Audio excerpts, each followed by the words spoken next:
D'abord, vous remercier de m'avoir invité.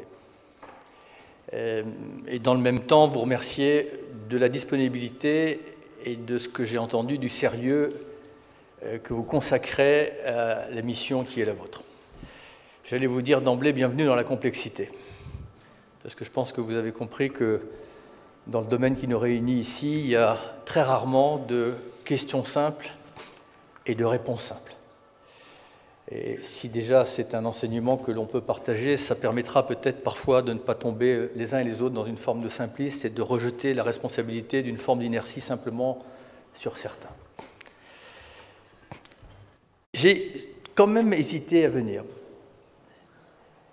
mais pas du tout par mépris, pas du tout par doute sur l'utilité de cette convention, mais je me suis dit, mais mon Dieu, le sujet est tellement vaste, par quoi on commence, par où on rentre, comment faire en plusieurs week-ends aboutir peut-être un début de feuille de route ou de propositions qu'on n'a pas pu forcément émerger. Puis à un moment, ça va, il faut laisser les doutes de côté, puis il faut accueillir cette initiative avec cet espoir que cette initiative ne soit pas un aboutissement, mais bien un début.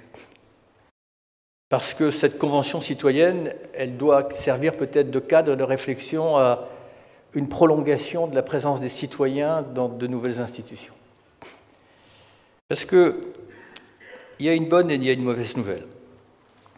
La bonne nouvelle, c'est que par rapport aux enjeux du XXIe siècle, enjeux sociaux, enjeux écologiques, qui l'on voit bien sont en train de se rapprocher, se combiner, de s'alimenter, on n'est pas en déficit d'intelligence, on n'est pas en déficit d'outils, on n'est pas en déficit de moyens. Bon, on aura toujours besoin d'avoir des sauts supplémentaires.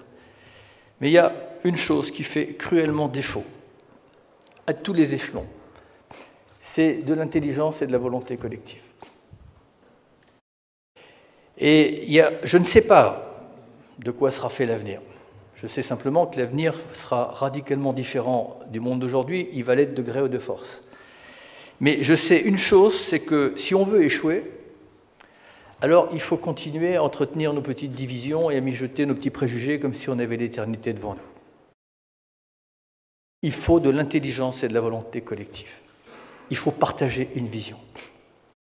Ça paraît peut-être un peu utopique, mais peut-être que c'est en creux l'opportunité de cette injonction climatique, c'est que ça va nous obliger à additionner nos intelligences, parce que si on continue à cultiver la culture de la polémique, du ring, de l'affrontement, de la politique partisane, si on continue, nous les citoyens, à avoir une défiance dangereuse vis-à-vis des politiques, et si les politiques, dans le même temps, ne s'inspirent pas de la créativité, de l'inventivité, de l'intelligence des citoyens, on n'y arrivera pas. Chacun doit jouer son rôle.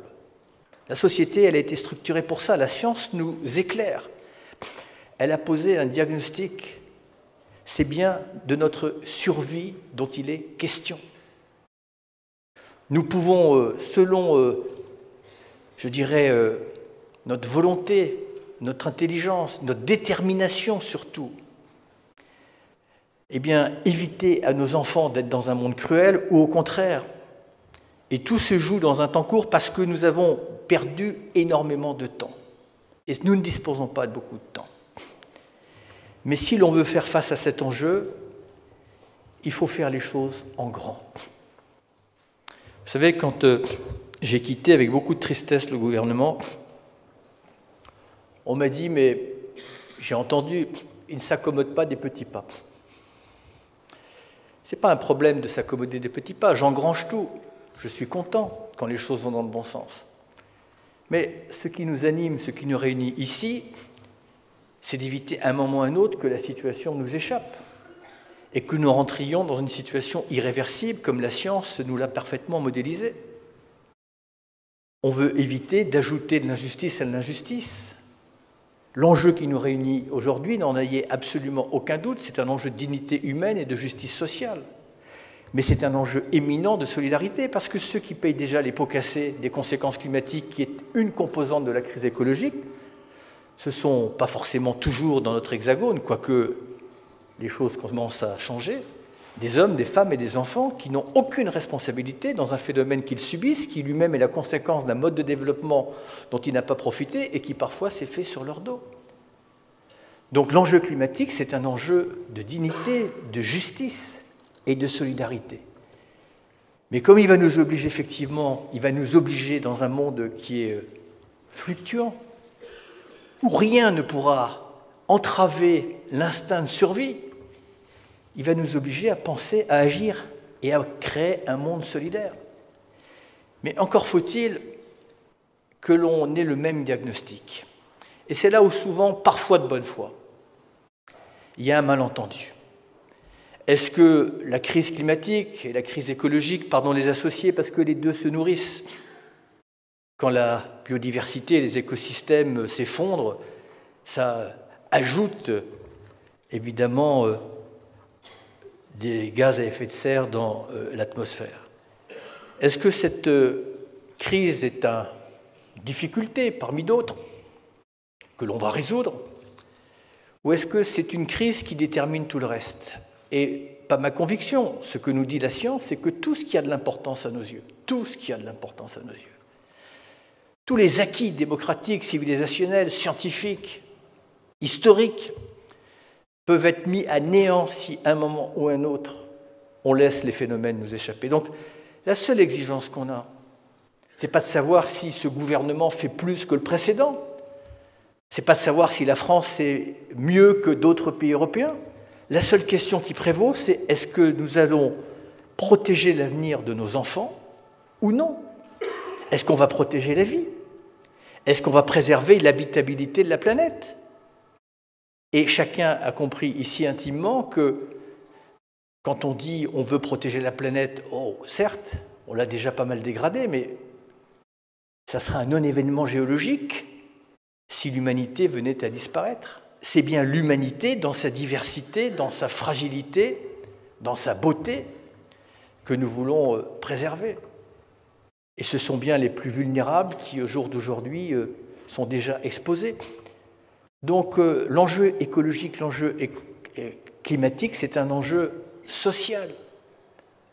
Mais il ne peut s'appréhender effectivement qu'avec une dimension, une exigence sociale.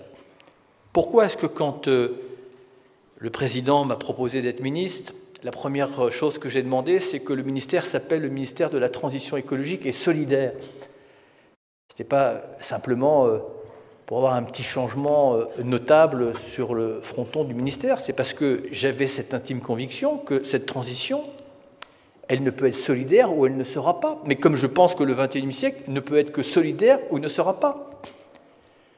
Et je fais une petite diversion pour vous dire pourquoi le XXIe siècle ne peut être que solidaire ou ne sera pas, ou en tout cas ne sera pas pacifique. Parce qu'on est dans un monde qui a brutalement changé. Il faut garder ça à l'esprit. Le monde s'est connecté. Et en se connectant, il a non pas réduit les inégalités, il les a confrontées. Il a donné aux exclus la vue sur les inclus. Maintenant, au Sahel, aux Philippines, ceux qui subissent les conséquences des changements climatiques, ils savent très très bien ce qu'ils subissent. Ils savent très bien qu'ils sont des victimes et pas des auteurs. Et donc, si on veut un monde solidaire, si certains veulent aspirer à la paix, eh bien, il faudra un monde plus solidaire. Et pour un monde plus solidaire, dans un monde où chacun le voit aujourd'hui avec ce qui se passe en Amérique du Sud, ce qui se passe à Hong Kong, ce qui se passe en Europe, où les crises sociales se multiplient, il faut bien comprendre que les racines de la crise écologique et de la crise sociale, ce sont les mêmes. C'est issu d'un modèle économique qui détruit, qui accapare, qui concentre la richesse et qui ne la partage pas. Et pardon de le dire, mais si d'emblée on ne pose pas ce constat-là, qu'il faut extraire d'un dogme, d'une vision idéologique ou politique, mais c'est à cela qu'il faut s'attaquer. Un monde où la finance cesse d'accaparer des biens communs au profit de quelques-uns et au détriment du plus grand nombre. Et un monde ou un modèle économique qui protège le substrat de l'économie que sont les ressources naturelles et les matières premières, et qui protège nos écosystèmes. Un monde qui donne un statut au bien commun. Un monde où demain, il y aura une institution, je l'espère, qui prendra en charge les biens communs. Et donc tout ça pour dire qu'il faut lever un malentendu. Ce n'est pas un sujet parmi d'autres, c'est le grand sujet. C'est le prisme par lequel on doit faire passer toutes nos politiques publiques, tous nos choix, toutes nos décisions, vers lequel on doit faire converger tous nos investissements, toute notre intelligence, toute notre recherche, mais par lequel on doit aussi tous se retrouver. Parce qu'il y a des moments, quand on est dans des situations quasi de guerre, on ne peut plus se payer le luxe, pardon de vous le dire, mais d'entretenir des divisions réelles ou souvent factices. À un moment ou à un autre, il va falloir remettre l'essentiel à son juste niveau et le superflu là où il n'aurait jamais dû quitter sa place. C'est, je ne sais plus qui disait, dans notre société, l'essentiel est toujours menacé par le superflu. Eh bien, concentrons-nous sur l'essentiel. Et si je dis ça, c'est parce que ça permet tout de suite de rentrer dans le sujet. C'est une transition de société que nous devons opérer. C'est un changement de modèle de société, de modèle marchand, de modèle commercial, de modèle économique.